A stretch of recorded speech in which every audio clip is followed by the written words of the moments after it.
జాగ్రత్తగా వినండి. ఇమ్మానుయేలు అనగా భాషాంతరమున ఏమని అర్థం అండి? దేవుడు మనకు తోడై ఉండెను.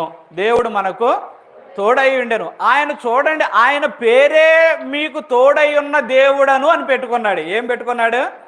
నేను మీకు తోడై ఉన్న దేవుడను అని పేరు పెట్టుకున్నాడు. హల్లెలూయా! అంత గొప్ప దేవుడు. మరలా మరలా ఆ పేరు పలికినప్పుడల్లా ఇమ్మానుయేలు అనగానే మనకేం గుర్తు రావాలి? మన మనసుల్లో ఏ ధైర్యం వచ్చేయాలి?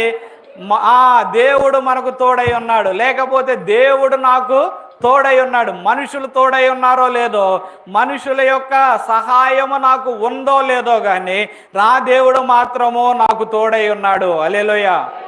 దేవుడు తోడై ఉంటే ఇంక నీకు ఎవరు ఎదురొచ్చినా ఏముందండి? అవునా కదా? దేవుడు మనకు తోడై ఉంటే ఎవరు ఎంతమంది ఎదురొచ్చినా కానీ ఏమీ భయపడని అవసరమే లేదు.